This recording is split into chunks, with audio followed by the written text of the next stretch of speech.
Hoy, a Sin Café como excusa, recordamos a una figura del teatro y del cine español. Entre sus miles de enseñanzas aprendimos que la vida es un viaje a ninguna parte donde las bicicletas siempre son para el verano.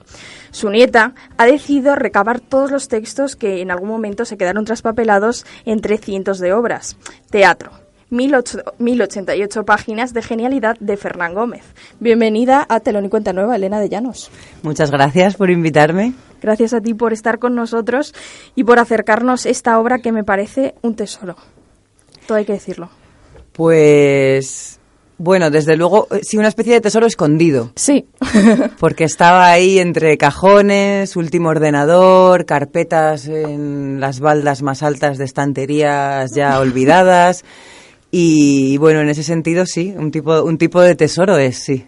Bueno, empezamos recordando a tu abuelo, a Fernán Gómez, que como diría Delibes, su sombra era muy alargada y llegó mucho, ¿no? Se convirtió en todo un referente y un maestro para la profesión, desde luego, y por otra parte, pues también para la vida de muchos, ¿no? Pues mira, eso que dices me parece muy interesante porque, y además, bueno, estando hoy en esta radio universitaria con vosotras y vosotros de cierta edad, porque hasta cierto punto no sé si eso sigue siendo así. No sé si las nuevas generaciones...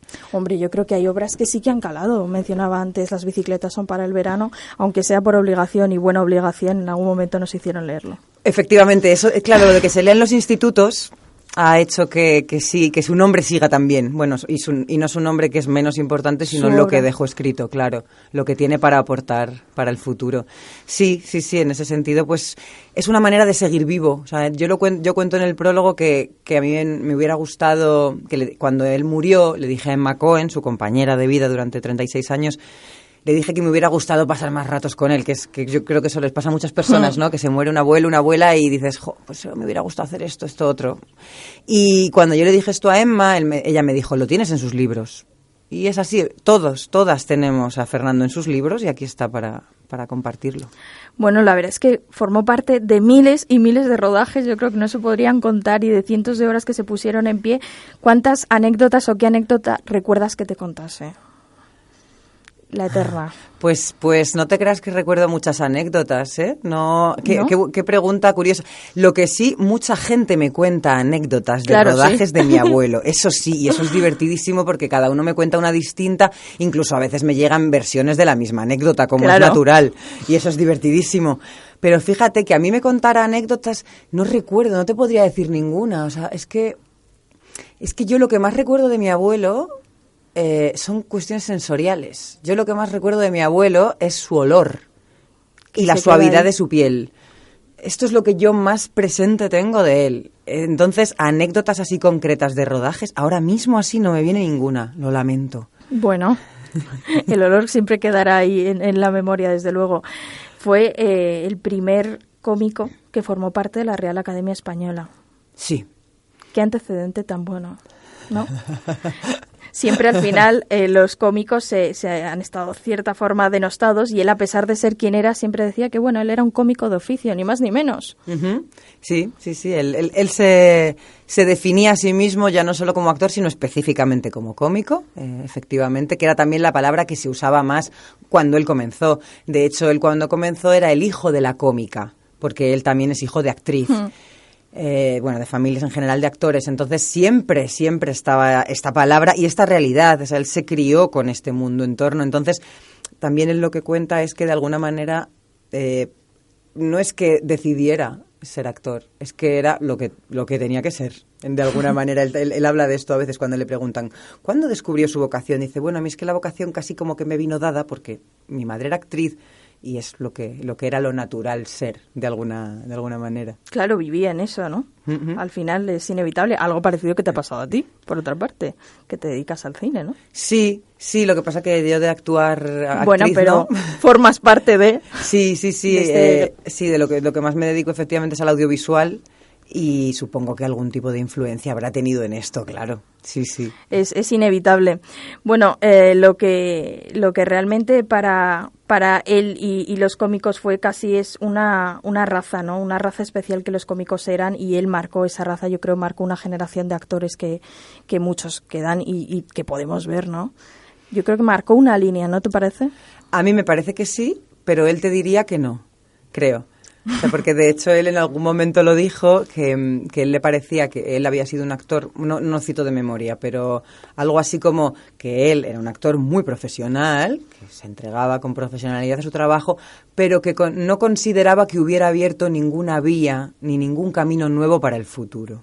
Esto sí lo dijo así. Entonces, claro, dice, bueno, pues no sé qué entendemos entonces por vía y camino nuevo, porque yo creo que algo muy valioso de Fernando en su manera de trabajar, bueno, por un lado, digamos, esa vertiente más naturalista que le da a la actuación, que viniendo de esa época teatral, que digamos, había un registro a lo mejor instalado, sin ser yo una experta en teatro, pero exacto, más engolado, él trabajaba desde un naturalismo, creo. Eso por un lado. Y luego yo creo que la cuestión de ser polifacético. O sea, que era un actor que sí, que lo que más era actor, y él se consideraba actor por encima de todo, pero él era un actor que escribía, un actor que dirigía películas. Entonces, es no cerrarse las posibilidades creativas a un solo ámbito, sino explorar muchos que además son complementarios. En realidad, ninguno está muy alejado del otro. No, todo tiene un hilo conductor. Claro. Pero bueno, hizo él, aunque no pensase a lo mejor que abrió ese camino, sí que hizo su homenaje a esta profesión y en concreto a los cómicos en El viaje a ninguna parte. Sí. Ahí queda. Ahí queda ese homenaje. Claro, ahí era más un recordar, ¿no? Un recordar algo que ya no era así. Porque los cómicos del viaje a ninguna parte son todavía como estos, pues como los clásicos cómicos de los caminos, ¿no? Y entonces, al final, ese recordarles es algo que para Fernando era muy importante en mucha de su literatura. Hay una importancia de no olvidar, o sea, una importancia de recordar cómo fueron algunas cosas. De hecho, una de las frases del viaje a ninguna parte con la que empieza es hay que recordar, hay que recordar. Entonces está siempre esta idea de no olvidar, porque, bueno, ya también sabemos a nivel social, político, qué pasa si olvidamos, ¿no? Hoy más que nunca, desde luego. Claro, igual es que estamos en las mismas si olvidamos. Entonces, pues él creo que insistía mucho en esto, en esa obra, el hecho de que escriba Las bicicletas son para el verano, el hecho de que esté aquí el primer...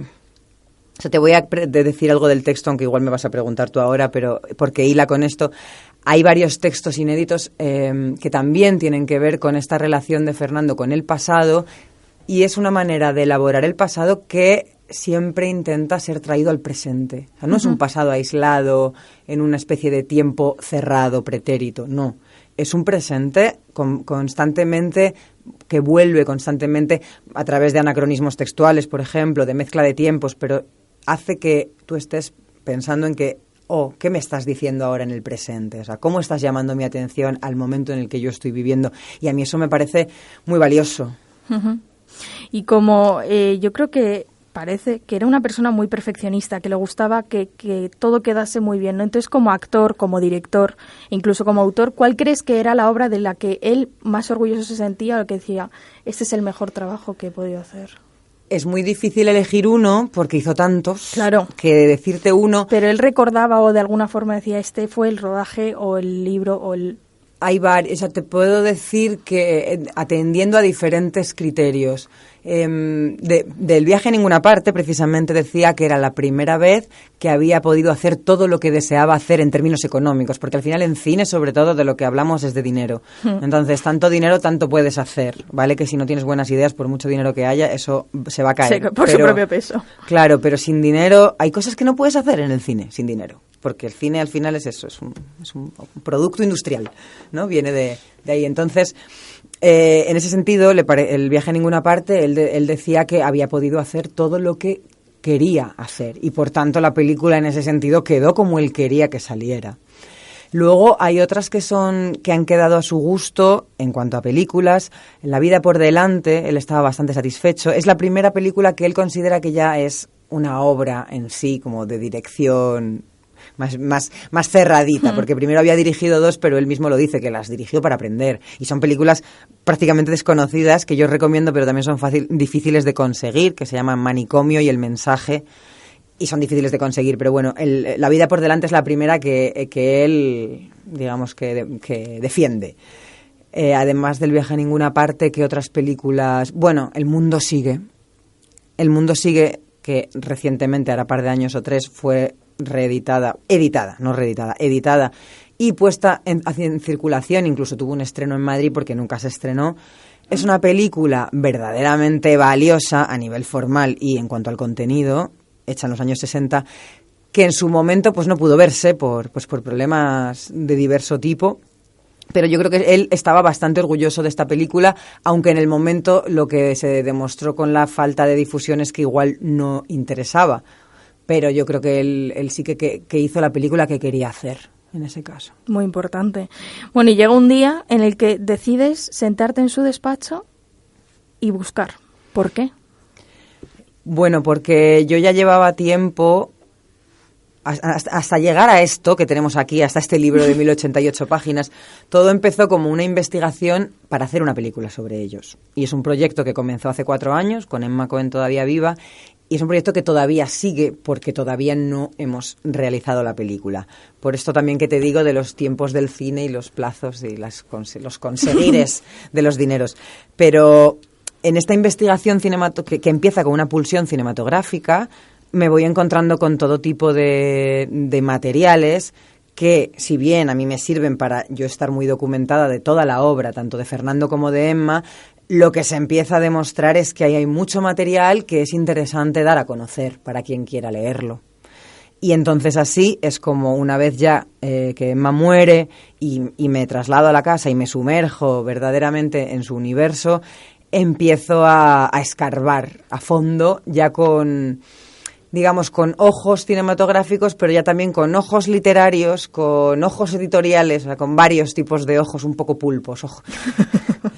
Y ojos pulpos. Y nada, y así poco a poco pues voy encontrando diversos textos. Me pongo en contacto con Manuel Barrera Benítez, que es el coeditor de este volumen y fundamental para que esto exista y sea como es, pues porque él tiene un libro que es La literatura dramática de Fernán Gómez y es, digamos, una persona que conoce en profundidad la obra de Fernando.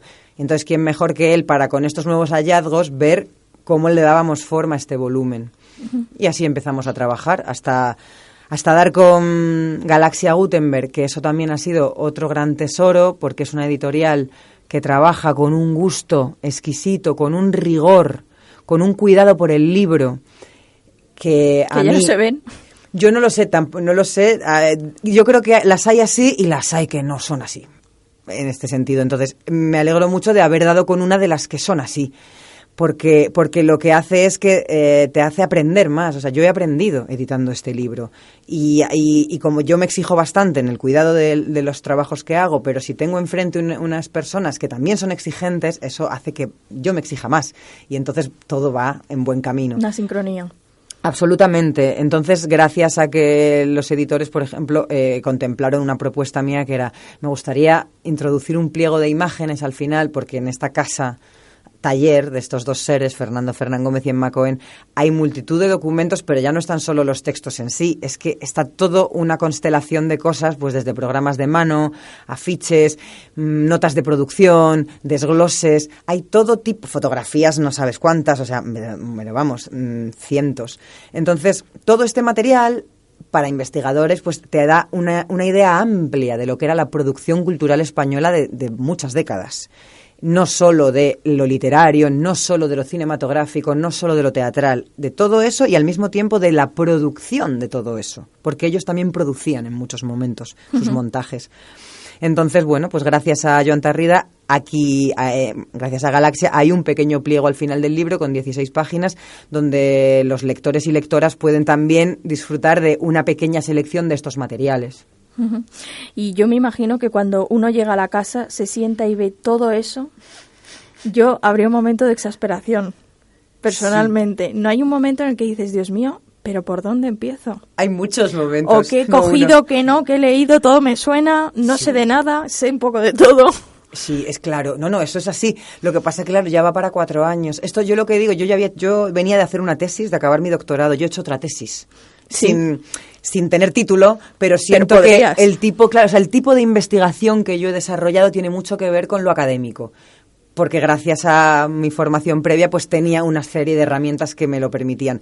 Pero claro, sí, al final imagínate la casa, ¿no? Entonces, todas esas cantidades de papeles, cajas llenas, bolsas, y dices, lo que tú dices, ¿por dónde empiezo? Pues ¿por dónde empecé? Pues fue de, pues venga, por aquí, ¡hala! Y sí, porque es que si no, no empiezas. Porque era, y te vas para atrás, Y entonces, esto no. Claro, da igual, abrías una y al final abrí una y ya fue sacar. Y ya ahora más o menos está todo inventariado. Que no catalogado ni investigado, pero inventariado. O sea, yo ya sé que hay. Que no es poco. No es poco, pero, y luego pero además, no es suficiente. No, pero bueno, ya habrá tiempo. Y luego además es curioso porque, claro, antes casi todo se hacía en papel, pero te encontraste un ordenador, suerte. Sí, claro, exacto, casi todo es papel, pero él en sus últimos años sí que usó ordenador, porque al final murió en 2007. Entonces, ¿desde cuándo tendría este ordenador? No lo sé, no sé cuántos años, pero unos cuantos, ¿no? Probablemente a lo mejor desde el 2000 ponte que tuviera. Sí. Entonces, en este último ordenador, pues de hecho, el primer texto de este volumen estaba en el ordenador. Este primer texto, que a mí es de los que más emoción me causaron, estaba con Emma todavía viva, encendemos el ordenador, pasamos el texto y abajo pone 1938. Y dices, ostras, 1938, guerra civil, Fernando tenía 17 años. ¿Y que por qué está en el ordenador? Pues porque en los últimos años de su vida recuperó este texto del que han aparecido manuscritos, han aparecido cuartillas con tachones, o sea, de cuándo lo escribió originalmente, y decidió que lo quería pues o bien llevar a escena o bien publicar, pero estaba entero, que este ha sido mi criterio, los que están enteros. Y entonces ese ha sido el criterio de, vale, esto el abuelo quería que saliera. Quería o no tengo la certeza, pero yo intuyo que sí, porque estaban completos. Y este texto es muy emocionante, Elvira, porque claro, no sé, pues te pones en ese papel, ¿no? Intentas ponerte en la piel de un muchacho de 17 años en medio de bombardeos. Y claro, y lees el texto y te encaja. Porque, por un lado, es un texto de fantasía y tú notas que es un adolescente, pero al mismo tiempo hay una profundidad psicológica, una profundidad ética que te deja sin aliento en algunos 17 momentos. Años. Sí. Y, Elena, al ver todos estos textos, al leer, al buscar, ¿qué se siente al indagar en todo esto, no? Porque supongo que emocionalmente pasas... Hombre, tampoco es fácil. No es fácil, ¿no? A ver, he pasado de todo. ¿Qué quieres que te diga? Claro. ha habido de todo. Ha habido momentos, lo que tú antes lo llamabas exasperarte. Yo lo que he sentido es abrumación. Yo me he sentido abrumada por la cantidad en algunos momentos. Me he sentido sobrepasada por la cantidad. Lo que pasa que en muchos otros momentos, que son la mayoría, lo que siento es un enorme placer y un enorme disfrute, porque lo que estoy descubriendo son cosas joya. Que a mí claro, para mí la primera que lo recibe, yo las disfruto, pero ya no esta cosa de, es que es Fernán Gómez y tal, porque que también, si queremos, pero no es eso, es, guau, qué pedazo de texto. Luego ya veremos lo que hago con esto, pero de primeras es, tú imagínate, claro, cualquier persona, estás haciendo una labor y te encuentras un texto que te deslumbra. Y eso es un pequeño premio que te llevas a tu jornada laboral, digamos. Que no se paga con dinero esa jornada laboral. Claro, se paga con literatura. Efectivamente. Bueno, hablábamos ya entrando en teatro, en esas 1088 páginas, tu abuelo se dedicó décadas y décadas, que cualquiera lo diría, a escribir. Y empezamos por este Guiñol de Papa Dick que mencionabas, lo escribió tan solo con 17 años. Curiosamente, habla sobre teatro. Sí, habla sobre teatro. Es que es un tema que Fernando trataba mucho, el teatro. Que siendo tan joven es muy curioso, ¿no? Como ya... Claro, porque él ya era comparsa. O sea, él ya tenía papeles muy, muy, muy menores en teatro. Él empezó con 16 años. Entonces, claro, probablemente por eso. Ya era su mundo. Claro. Ya era su mundo. Y entonces se convirtió en un leitmotiv, porque él incluso también cuando escribe textos más ensayísticos, hay muchos que vuelven sobre esta idea de la vida como teatro, las máscaras que todos llevamos aunque no seamos actores, como la paradoja que encierra que el ser actor es el que muestra la máscara, es decir, te voy a decir que te engaño y todos los demás te engañamos sin decirte que te engañamos. Pero con toda la verdad. Claro. Entonces está eso ahí. Es muy interesante esa dualidad, ¿no? Entre el que no es actor y el que sí, y cómo cada uno usa las máscaras. Y este texto efectivamente va de esto, ¿no? Porque todos los personajes se desdoblan, se disfrazan para hacer el mal. Pero luego, pues hay que ver, no hacen tanto mal. Es que estaba trayendo esto porque había marcado, que no sé si cabe... Sí, por supuesto. Había marcado un fragmentito pequeñito de este texto, si Deseando te parece. estoy. ¿Te parece bien? Qué bien. Todo tuyo. Simplemente voy a acotar primero que voy a leer la intervención entre dos personajes que son Ricardo y Perico. Básicamente es Ricardo el que habla y una pequeña intervención de Perico. Es este momento previo a la transformación y entonces le da directrices de cómo hay que transformarse, ¿no? Y Ricardo dice, tú también te verás obligado a trabajar. Entre todos vamos a representar una comedia para engañar a los incautos que caigan en esta casa. Diremos una cosa siendo otra, y no diremos nunca lo que pensemos, y disfrazaremos nuestro cuerpo con ropajes extraños, todo para engañar incautos. Y dice Perico, vaya un procedimiento, allá en el mundo se inventó algo llamado justicia, que viene a ser lo mismo. Atentos. Y dice Ricardo, ya para terminar, va a explicar el procedimiento, dice, sea nuevo o sea viejo, veréis que da buen resultado. Tú, Perico, serás, conforme has ensayado, Arlequín. Solo te preocupas de tus versos, de tus musas, de lo divino, del arte. Eres el cebo. Eres el que todo el mundo puede engañar. Tienes que parecer lo más artista que puedas. Tú, Policarpo, serás Polichinela, el hombre malo, pillo, redomado, exladrón o expolítico, a escoger. Y todos te seguirán a ciegas en cuantas cosas les digas, porque supongo que sabréis que como consejero se acepta mejor al que triunfó con malas artes que al que ganó el cielo por el martirio. Tú, Juana, no puedes faltar. Tratándose de engañar, siempre hay sitio para una mujer. Serás Colombina y no harás sino inyectar locura, caso de que sea algo cuerdo el que caiga en nuestras manos. Y yo seré el padre infeliz, sin voluntad propia, que vive entre sus hijos y su amigo, como una figura difuminada, impotente, inexistente. Seré como un empleado polivalente de la sección tercera del Ministerio de Recursos Evaluables, o algo por el estilo. Qué bravo. No se puede decir más. Qué genialidad con tan solo 17 años. Claro, esa abstracción de ideas. Sí, exactamente. Ya está configurando un universo que va a poner a trabajar. Ahí ya está cierto humor, y cierta crítica social. Sí. Ahí ya a está. Lo que veía. Sí. Y curiosamente también su última obra en la que estaba trabajando fue El mundo de Arniches, que también trataba sobre teatro. Efectivamente. Sí, también trataba sobre teatro, además es es una adaptación de teatro y de nuevo en este texto yo lo que destacaría es cómo lo trae al presente, lo que te comentaba antes, porque no quiero desvelar para la gente que decida leerlo, pero al final de este texto hay una serie de increpaciones a una serie de personas, altos poderosos, de los años en los que Fernando escribió este texto. Y así termina él esta adaptación al mundo de Arniches. Entonces, de nuevo, es así, nos lleva a Arniches, que es otra época, pero al final termina en ese presente. Entonces, creo que es uno de los hilos conductores de su trabajo, es siempre volver al pasado, el gusto por lo histórico, pero yo estoy aquí. El reflejo con hoy. Sí. Con lo que pasa hoy. Bueno, decías que con todo ese material lo que has conseguido es hacer un inventario, que me parece ya todo un logro. Y ahora has editado teatro, pero ¿crees que se podrán hacer más volúmenes? No, porque habrá material para dar y tomar. Hay material, sigo investigando y hay más inéditos. Si va a haber más volúmenes o no, pues también dependerá de la voluntad de casas editoriales. Yo ya sabe Joan Tarrida de Galaxia, que será el primero al que preguntaré si tiene interés, porque el trato ha sido estupendo. Pero es posible que sigan saliendo cosas, sí, efectivamente, sí se pueden seguir editando. Claro, porque habrá para hacer mucho más. Sí. Hablamos que efectivamente estos son obras inéditas. ¿Qué obra crees que se podría poner en pie ya, que haría falta? De las inéditas, porque claro, en este volumen está todo lo publicado, todo lo representado, nunca publicado, más todo lo inédito.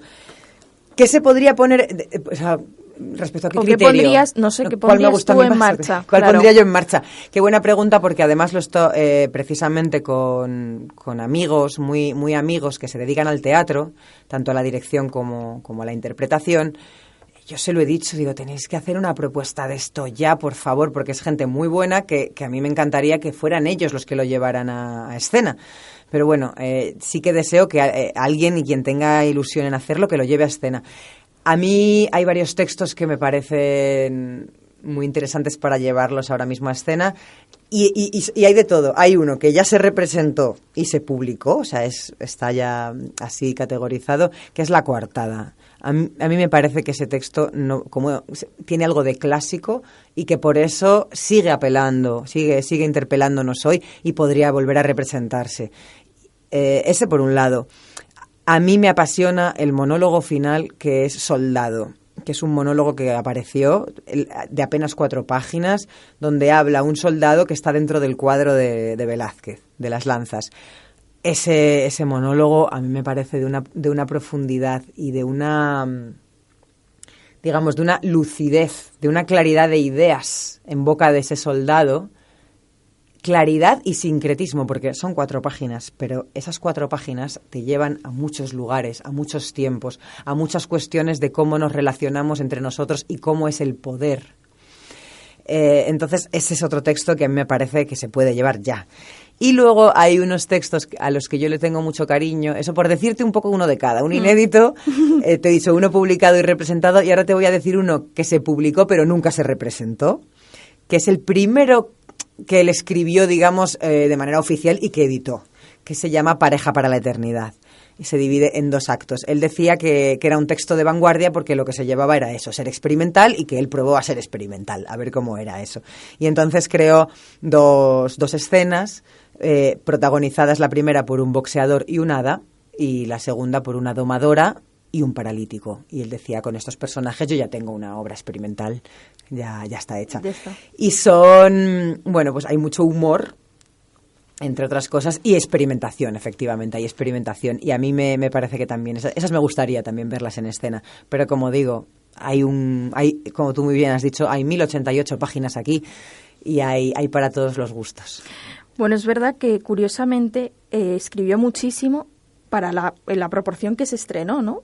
¿Por qué crees que esto ocurrió? Quiero decir que en proporción, como comentas, tiene una cantidad de obra increíble en proporción a lo que luego ha visto la luz. Pues es que, pero no lo sé, no sabría decirte exactamente. Yo creo que es más o menos la misma cantidad de inédito que de... Sí, yo creo que sí, porque de hecho... De número de páginas no lo sé, ¿eh? Ahí me pillas. Quiero decir que al final, bien es cierto que ahora es muy difícil poner una obra en pie, pero igual de difícil que era antes, ¿no? Ya. Quiero decir, no todo lo que uno escribe puede llegar. Claro, a lo mejor. Efectivamente, no todo lo que escribía podía llegar. Pero lo que pasó en los años 80 es que, primero, con La coartada, esta que te he mencionado, él ganó el Accessit al Lope de Vega. Él se presentó al premio y quedó finalista. Entonces eso te daba derecho, digamos, que el premio era que la iban a representar. Esto se retrasó muchísimo, pero en fin. Las bicicletas, que ganó el premio Lope de Vega, la llevaron a escena, unos años después, pero la llevaron. Entonces él ahí, digamos, que se asentó. Hubo cierto asentamiento como escritor teatral, cierta confirmación, ¿no? Entonces, en esos años, a continuación de estas 2 obras que son de los 70, escribió varias que todas se estrenaron, porque digamos que fueron esos años en los que supongo que con este impulso pues pudo llevar a buen puerto lo que escribía. Luego ya más adelante hay algunos textos como que han aparecido y no se han llegado a representar. Lo que pasa que hay un par que tampoco podemos saber exactamente la fecha. En la mayoría él era muy aplicado y ponía fechas. Pero hay algunos que no, entonces dices, vale, ¿esto cuándo lo escribiría exactamente? Pues bueno, más o menos te haces una idea, pero no hay confirmación. Pero yo diría que es más o menos mitad y mitad, o sea, está muy cerca, o sea, lo que sí que se llevó a escena y lo que no. Bueno, después de todo, desde luego que Fernán Gómez, como todo el mundo ya sabe y como acabamos de comentar, se dedicó a todas las artes escénicas en todo en todo el sentido de la palabra, ¿no?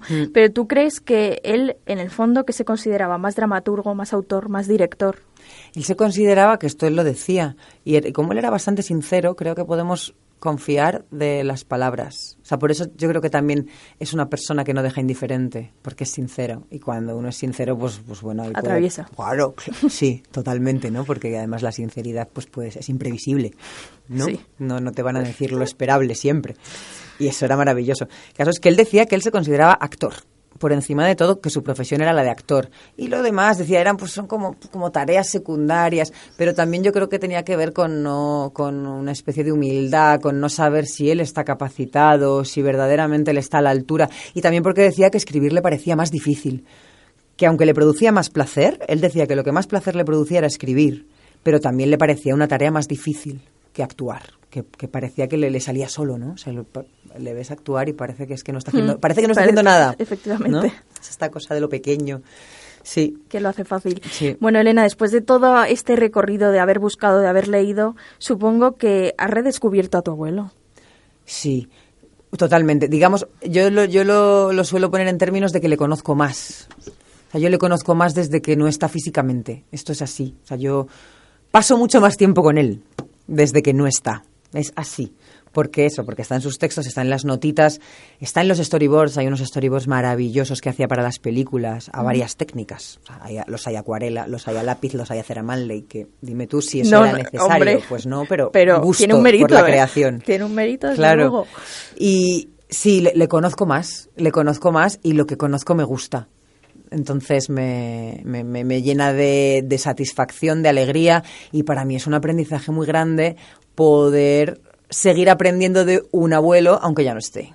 Hombre, y también de Emma Cohen, porque de Emma Cohen también aprendí muchísimo, y creo que también es gracias a mi relación con Emma Cohen que he conocido más a mi abuelo. Eso ha sido así también. Qué suerte. Elena, antes de despedirnos, me encantaría, si quieres, leer algo de ese soldado que me has dejado con la miel en los labios. Venga, vale. Ya que dices que es ese monólogo que sí o sí se tiene que representar, pues sería un venga, placer. Vale. Voy a leer muy poquito, porque a ver, ¿qué te leo? Esto no lo tenía pensado, que leerte de soldado. Venga, pues te leo el principio. Vale. El principio, vale. Soldado. Aún no se había inventado la fotografía, pero aquel tipo, Velázquez, recogió el momento. Estábamos allí, engalanados como para el Corpus, y a lo lejos Breda estaba en llamas. La verdad es que nos habíamos ganado a pulso el asunto. Después de 8 meses dale que te pego, tragando miseria en los parapetos, cavando trincheras, zapa va y zapa viene, con los holandeses haciendo salidas y acuchillándonos en cuanto cerrábamos un ojo. Pero allá ondeaba en el campanario el lienzo grande como una sábana. Al final les habíamos roto el espinazo. Nos alinearon en el centro, capitanes delante, guardia de piqueros y mosquetones a la derecha, más o menos en orden, aupándonos sobre la punta de los pies para verles la jeta a los holandeses. El capitán Urbieta nos puso en las filas delanteras a los que teníamos la ropa menos harapienta, empeñado como estaba en que impresionáramos al enemigo con nuestra marcial apariencia. La revista de la mañana había sido un calvario, 10 azotes por cada falta de aseo y descuido en la vestimenta. Bueno, Elena, ¿qué voz tan radiofónica tienes? El otro día me dijeron eso, nunca me lo habían dicho. Pues sí. Me encanta oírlo, no lo sé, no lo sabía. Y ya que, bueno, nuestra sección se llama Sin Café como excusa, nuestra sección de entrevistas, y para poner la guinda a este soldado, me gustaría que nos respondieses a una pregunta que les hacemos a todos nuestros invitados. Y es que, ¿con qué persona o personaje, creo que en este caso es fácil, te tomarías un café sin dudarlo ahora mismo?